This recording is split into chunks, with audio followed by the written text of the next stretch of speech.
Okay, so seventh night of Hanukkah. So we know that 7 is the number of nature, 7 days in a week.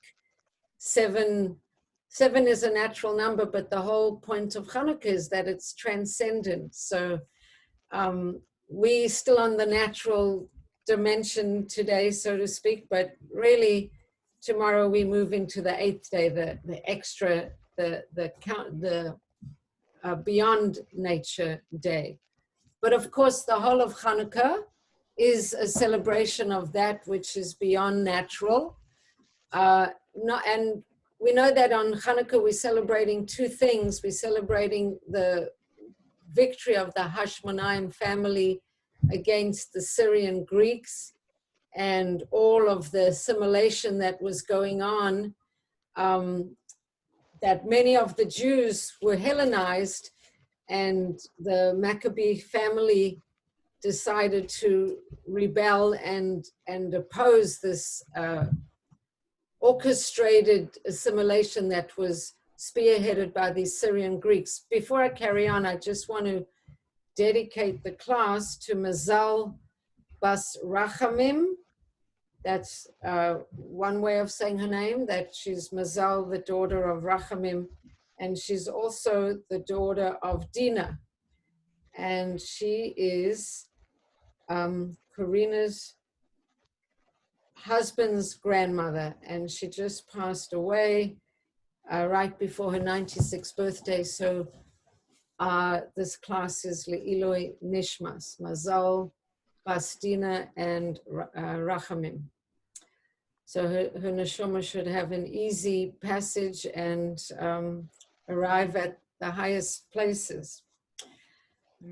So all of Hanukkah is a celebration of these 2 ideas, the victory of the battle, but also more significantly, and the miracle that our rabbis make a point of emphasizing is the miracle of the oil, that, as everybody knows, there was enough oil for 1 day, and it lasted for 8 days.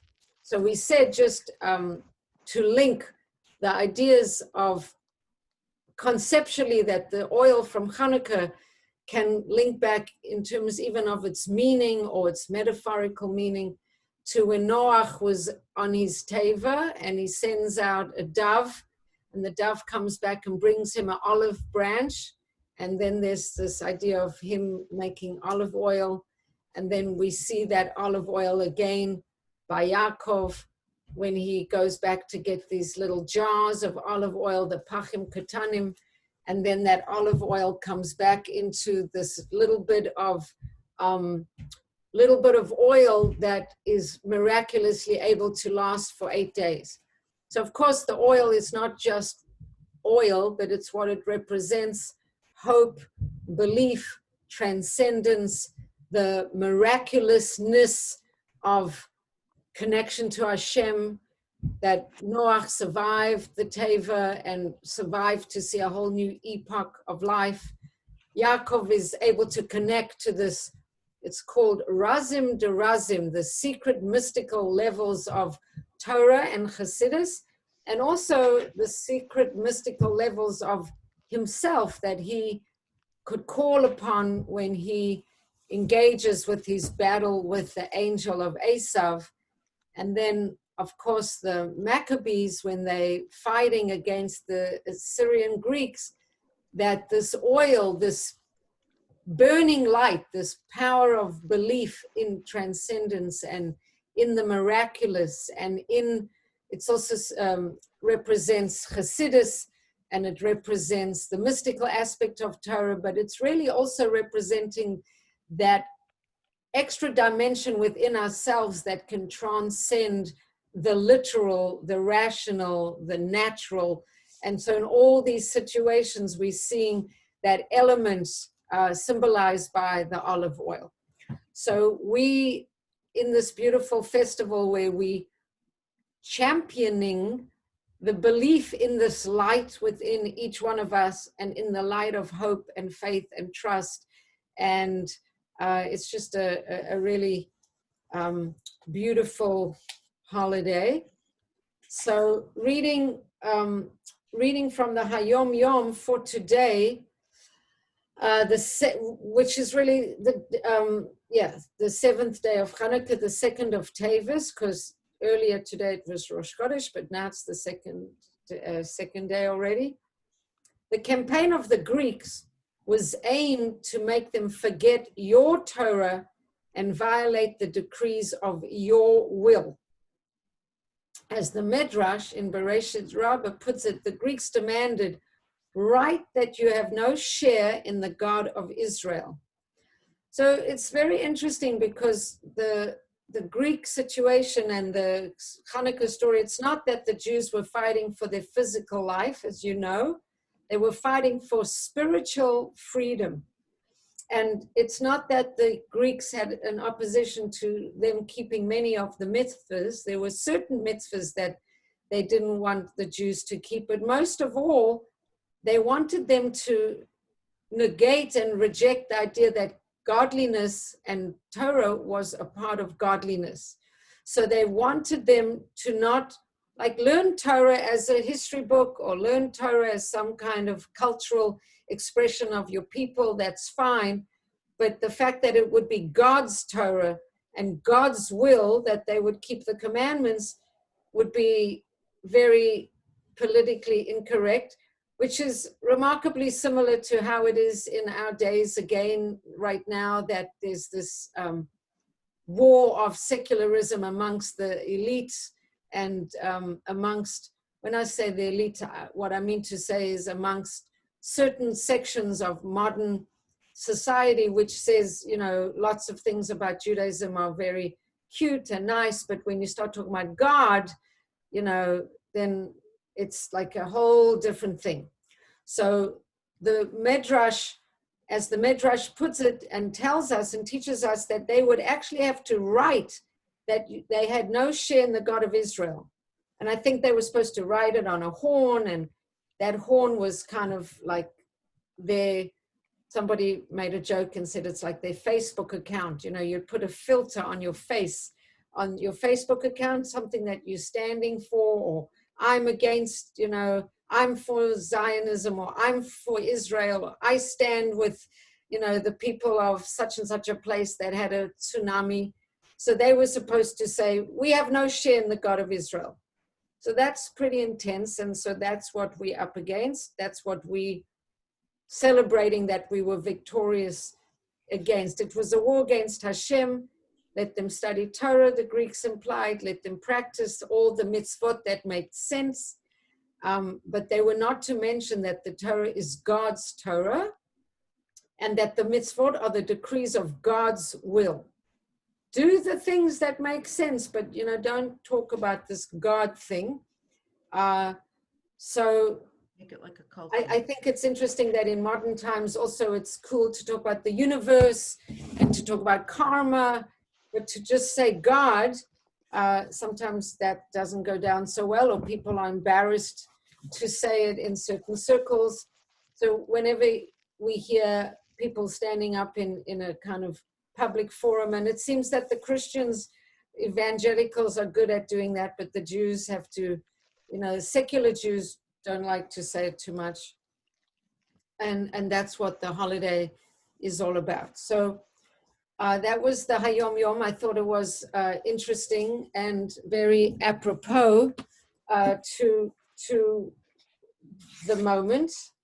And there's another Hayom Yom just before we move on, which is the Hayom Yom for 2 days' time. So today's the 2nd, so it's the Hayom Yom for the 4th.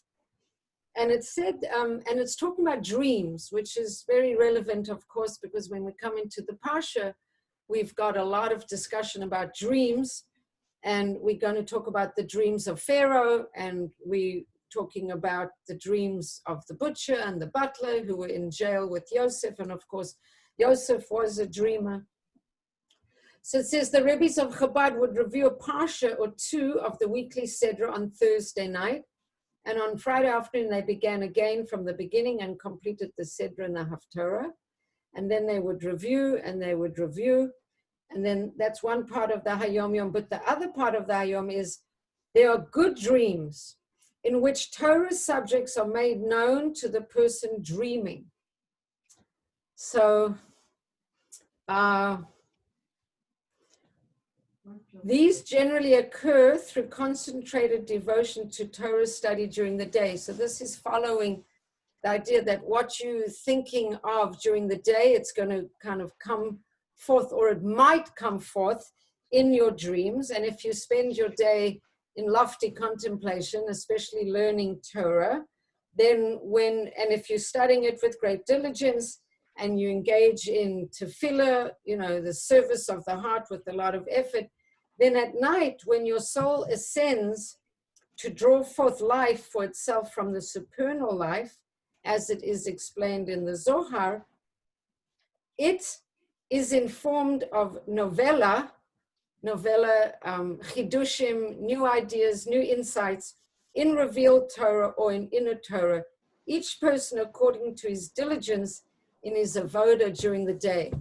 So in other words, the Hayom Yom is actually giving us a suggestion of how we can program our dream life, that if we focus on learning in a certain way, and we focus on our davening in a certain way, and we put our head into those holy topics and those holy kavanas, then there's a possibility, if we get, I guess, more and more skilled at, directing our thoughts and our consciousness, that even when we sleeping, our mind we know that 1/60 of the soul goes right up, right? That's why we wash our hands when we wake up in the morning, that actually that soul can be schooled in the school of higher insight. So it's cute to see that in the Hayom Yom. So before we carry on, I just want to say a little bit about Teves, the month of Teves, which is the month that we've come into now. And it's an interesting month. And it's an interesting month for a lot of reasons. It's connected to the astrological sign of Capricorn. And the energy of the month is purification and transformation of negative emotions. Now, in specific, the Sefer Yetzirah tells us that the area of healing is anger. And this is very interesting because some people I for one don't like anger at all.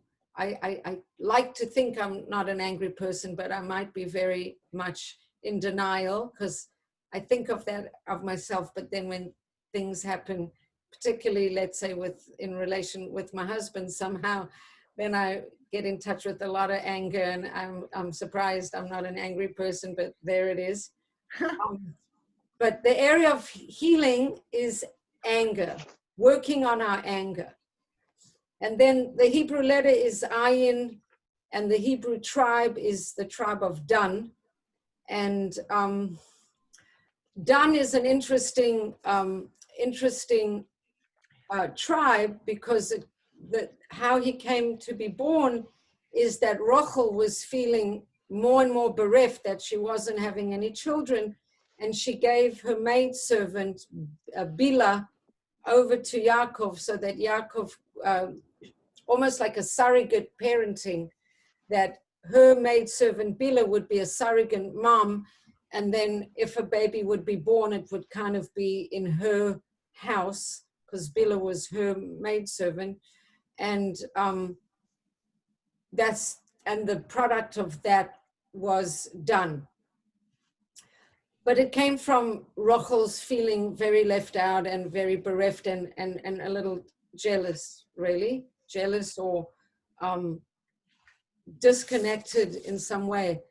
There's an aspect about Dan that ends up coming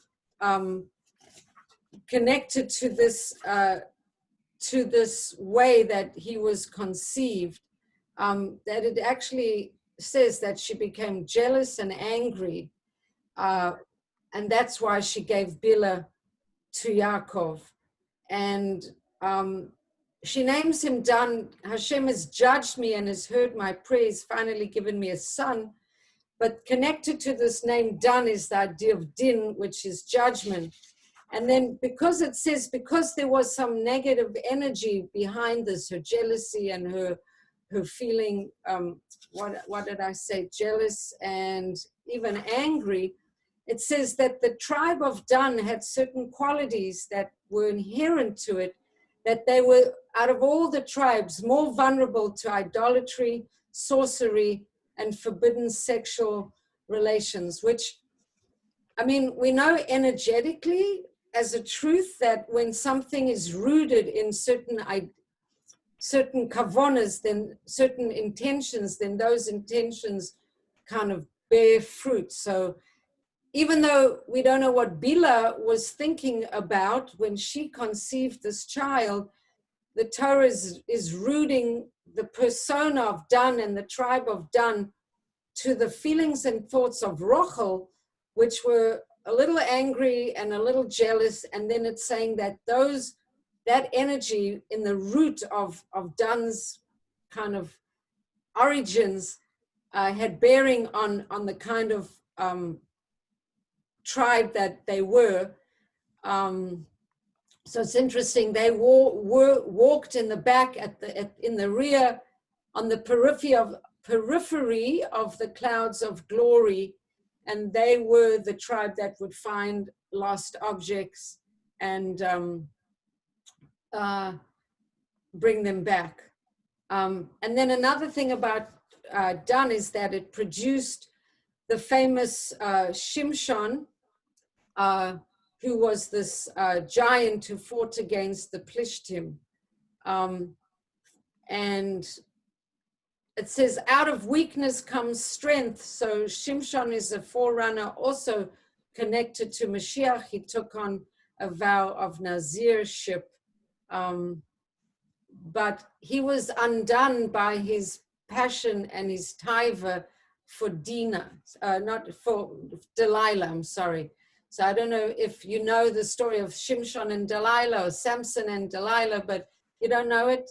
I'm so happy that I see a face there, because everybody's just, I see Suri and I see Susan, so I'm very pleased that I see. So Shimshon was this incredibly powerful person. He was a Nazir, he never cut his hair. And because he never cut his hair, and he was actually very blessed by Hashem, he had unbelievable strength. But he married a Plishti lady, Delilah, and he didn't have a lot of good sense when it came to his management of his relationship with his wife. And she was not very truthful and honest person. She really married him, but she was trying to betray him to her brothers who were Plishtimites. And she would keep saying to Shimshon, what is the secret of your strength? And he would tell her things that weren't true. And then she would try those things out against him. And then he would see that she was really not honest and trying to compromise him. But she kept saying, Shimshon, please tell me the real secret of your strength, the real secret. And he was so besotted with her that eventually he told her that the secret of his strength was in his hair, that it had never been cut. And so then she cut his hair and he lost his strength. And her brothers then were able to come in, overcome him and take him prisoner. And that's the famous story when he's in a big Plishti temple of idol worship, and he's chained to the pillars of this big temple. And then as his final act of self-sacrifice, he pushes the pillars with his awesome strength, and the pillars collapse and all the Plishtim are killed, but he's killed as well. But he was undone by his connection to this terrible woman, Delilah. So he was, so according to Kabbalah, Rabbeinu Bachaya, the nation associated with this month is the Plishtim. Like every nation has, Mitzrayim is connected to Nisan, and Taurus, not Taurus, Capricorn, Teves is connected to the Plishtim, which Kabbalistically, there's a connection also to this idea of Tavis, sexual desire that needs to be contained and controlled and directed in the right way. So anyway, that's interesting because we know that Yosef as a persona coming into the Parsha, Yosef as a persona, even though the Parsha where he distinguishes himself was last week, it's still, we're still in the story of Yosef.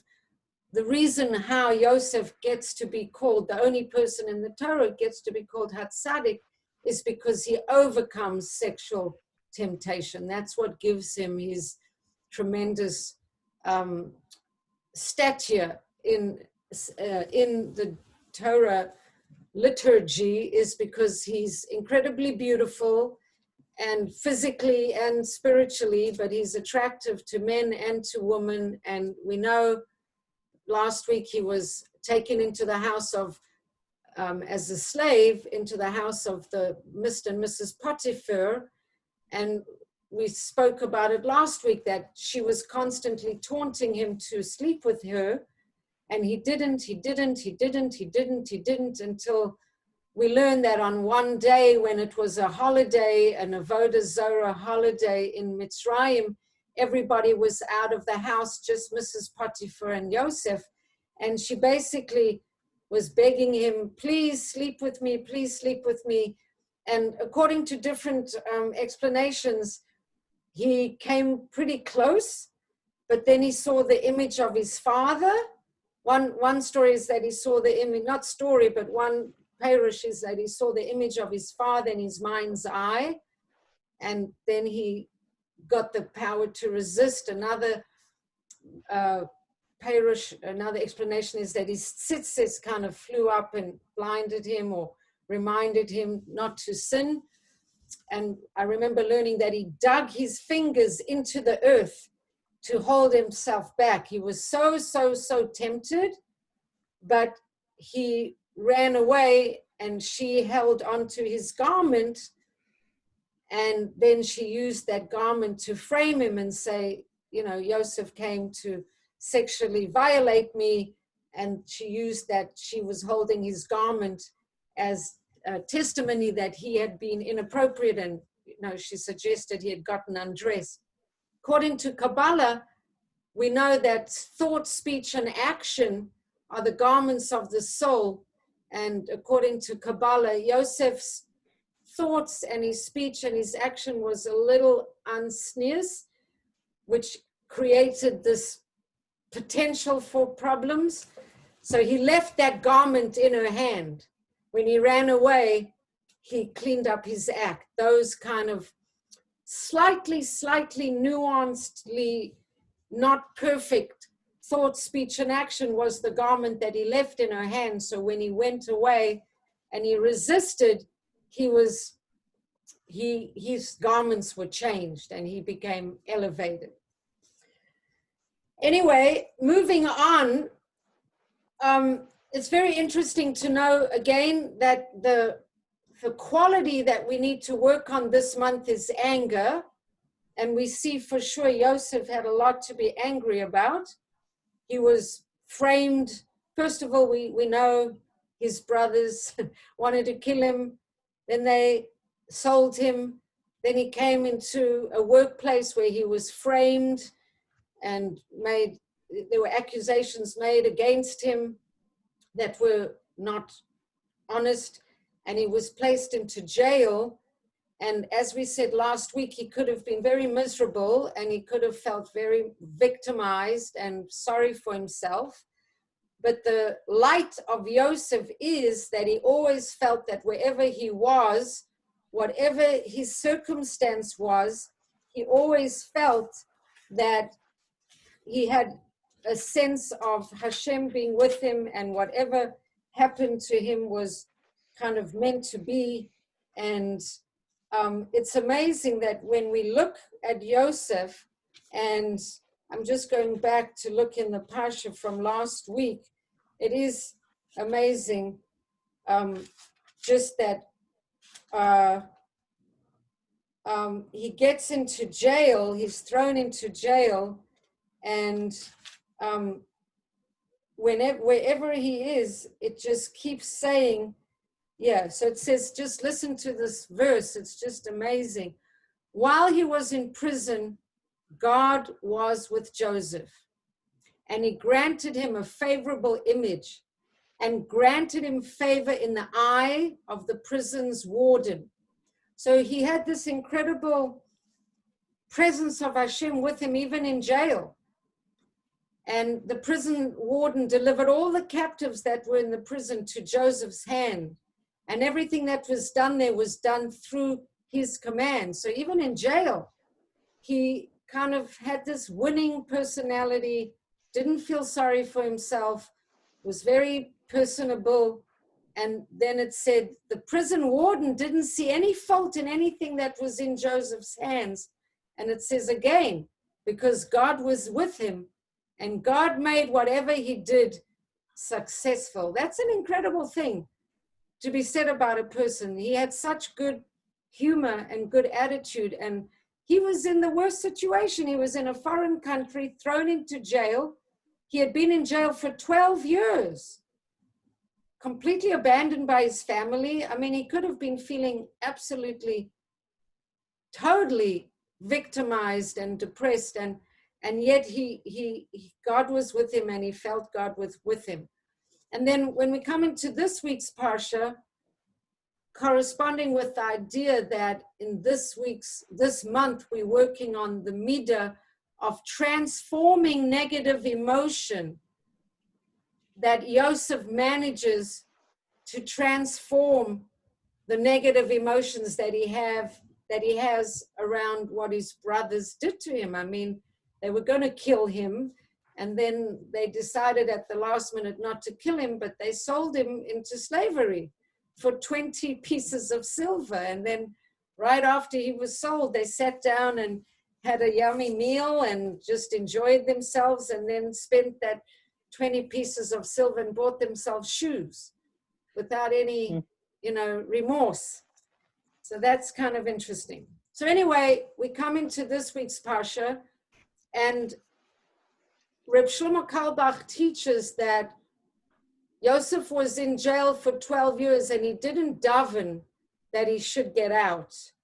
He felt that if he's in jail, there must be a reason that he's in jail, and he kind of was maybe waiting for Hashem to figure out why he needed to be there. And then after 12 years, he started davening to it's enough already. Like, why am I here? Get me out, or show me what I need to be here for.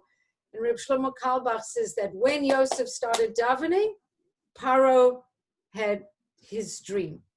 So what were the dreams? So Paro is dreaming, and he's standing by the Nile, and then we know there were fat cows and thin cows, and the thin cows gobbled up the fat cows, and then he woke up, and then he dreams again, and there's 7 healthy and good ears of grain growing on one stalk, and then 7 thin ears of grain growing, and then the thin ears swallow up the healthy ears of corn, and he wakes up, and now he needs explanation.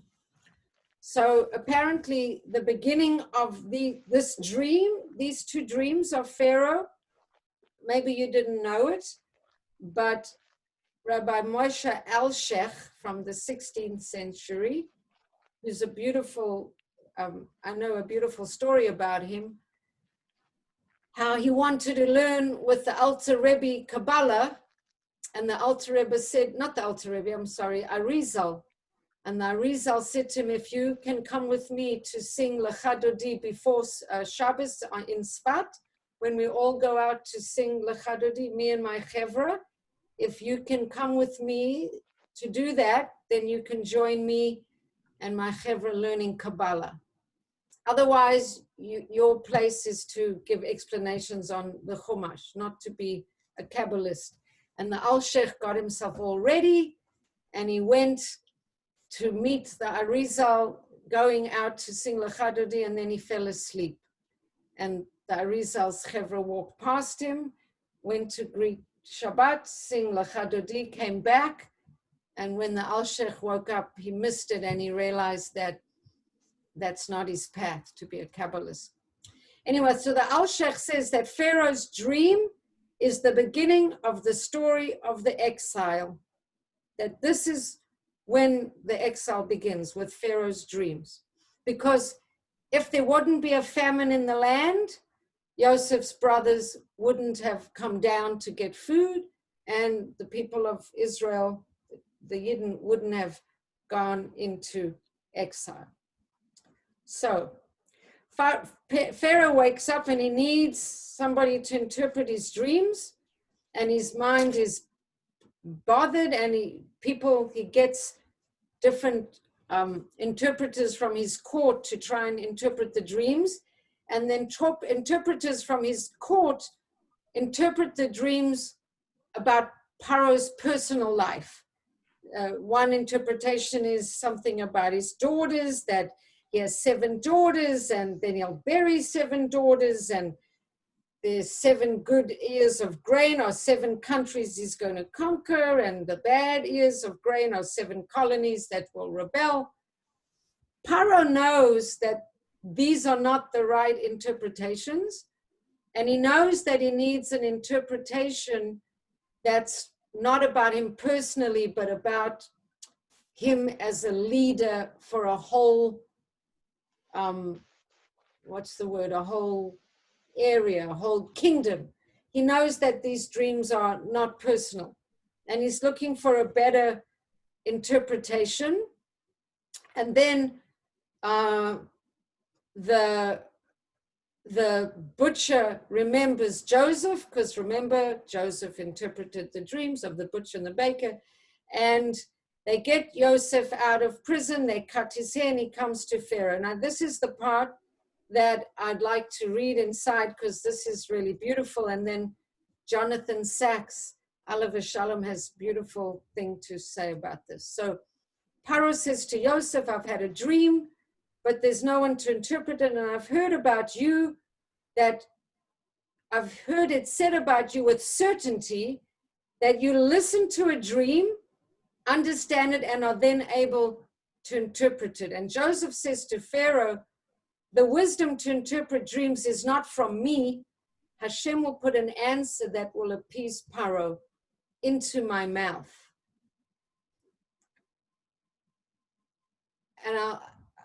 And just before I tell you the dream and Yosef's interpretation, which of course you've heard before, Rabbi Tzaddik HaKohen, Rabinowitz of Lublin from the 19th century, is going to tell us why Yosef was able to interpret dreams so well. And it's really amazing. He says that we all dream, we all get dreams. And in our dreams, there's 1/60th of prophecy in our dreams. But in our dreams, we've got lots of useless information from lots of useless things that we thinking in the day. Remember I said earlier from the Hayom Yom that what you're thinking in the day is going to influence your dreams.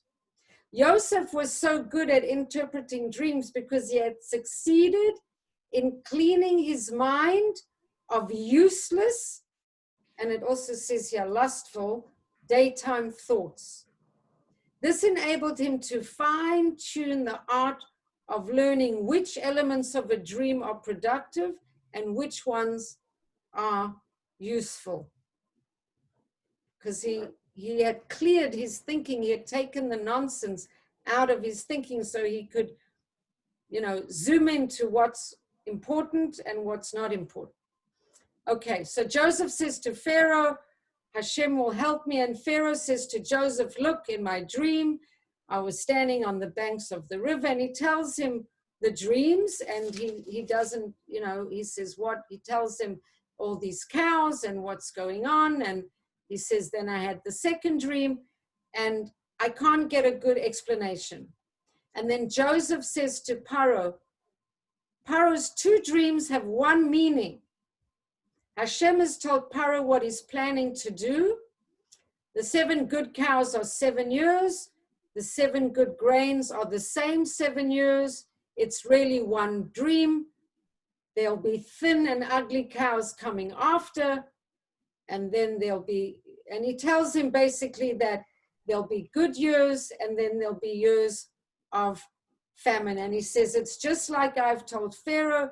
Hashem has shown Pharaoh what he is about to do. And then he explains that there'll be 7 years of abundance, and then there'll be 7 years of famine. And he says it's been repeated because it's going to happen very, very fast. Now, Jonathan Sacks, before I carry on, I'm just going to tell you,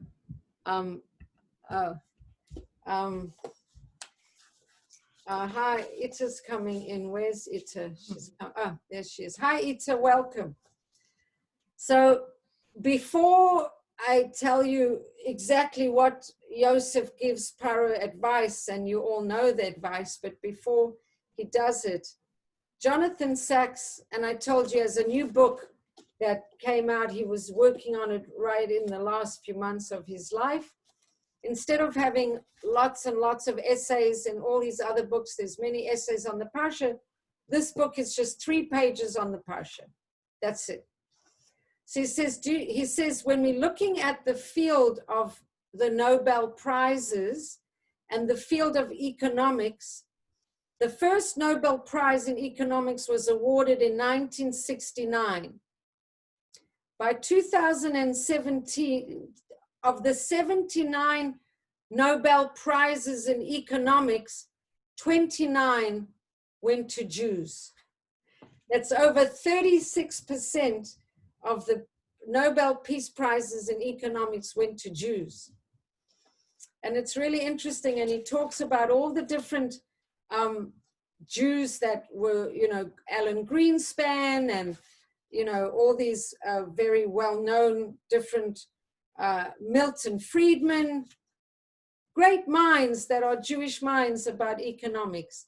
And it says Yosef was the world's first economist because he interprets Paro's dream.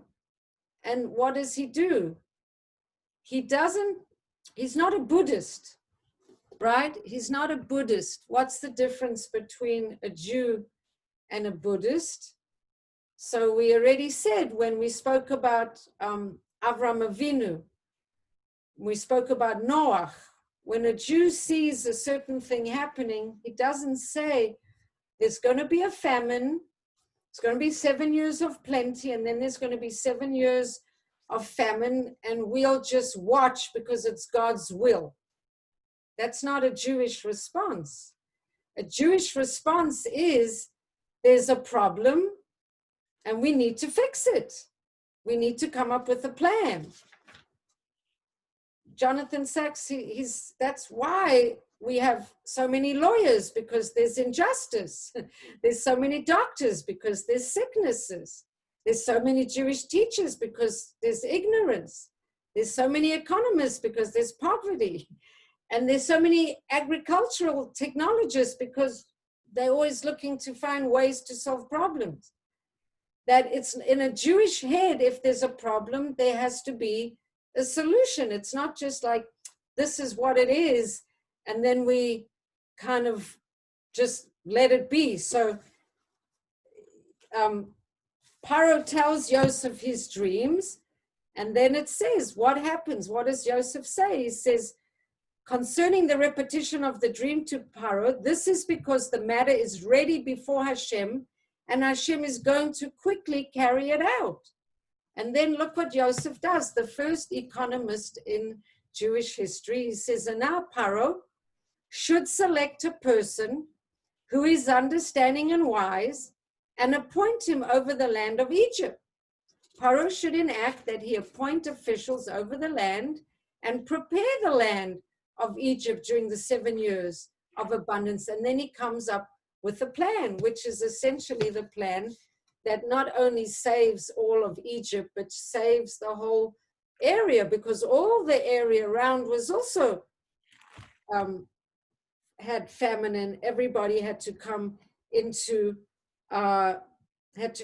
Egypt to get food. So Jonathan Sachs's beautiful point that for Jews, whenever there's a problem, we always feel that it's our duty as Jews really to find solutions to the problems, that it's, what can be healed is not holy. God does not want us to accept poverty and pain, but to find solutions and ways to cure poverty and pain and suffering and illness and ignorance.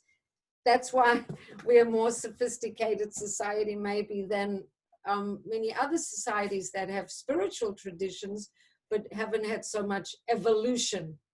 If you go to India today, I don't know so much about Indian culture, but there's a tremendous amount of poverty, and there are some teachers who are very spiritually evolved, but there's, you can't compare the amount of development and technology and ingenuity from a little country like Israel compared to India, because this is a very Jewish way. So there's just, there's a beautiful Kabbalistic thing that when Yosef says that you need to find a person who is understanding and wise, he says, Va'ata ana yare paro ish navon v'chacham. You have to find an ish navon v'chacham. So Kabbalistically, this is very beautiful, and I'm going to try and say it and explain it. I hope I can do it justice. Hashem's sustenance to the world flows through the 10 sfirot. Starts with the upper 3 intellectual sfirot, Chochmah, Bina, and Das, and then it comes down into the emotional sfirot, Chesed, Gevura, Tiferet, Netzach, Hod, Yesod, and Malchus. The demise of the 7 fat cows hinted to a decadence in the lower sfirot. The world was now in danger of destruction. Joseph advised Paro to seek a way of infusing the lower 7 sfirot with a fresh flow from the upper sfirot, from the Chochmah, Bina, Dat. He should seek a man who has Bina, Nabon, and wisdom, Chochmah, Chacham. In other words, someone connected to the upper sfirot of Bina and Chochmah. And then it says that there's very few men connected to Keser, so Yosef just started with Bina and Chochmah, or he just mentioned Bina and Chochmah. Now, I just want to say a very interesting thing, that if you work with an energy healer, for example, and in energy healing, if there's a certain system in the body that is very depleted or very needy, it is possible to go to higher systems in the body to receive koach or information or higher, how do I say this? Let's say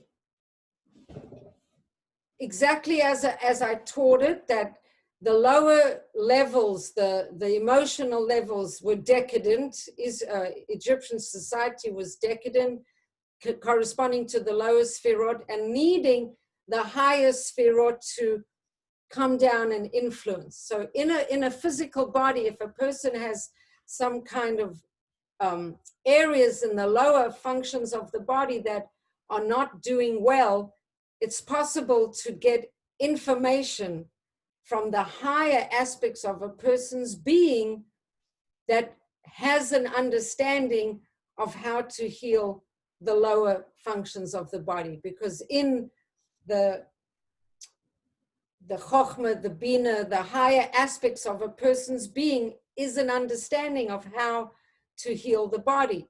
So you bring from the higher to heal the lower. So that's what Yosef was basically saying to Paro. We've got to bring higher energy, so to speak, to to come down and penetrate the lower energy. I mean, in short terms, in simple terms, we just need a smart guy who can manage this service, this program.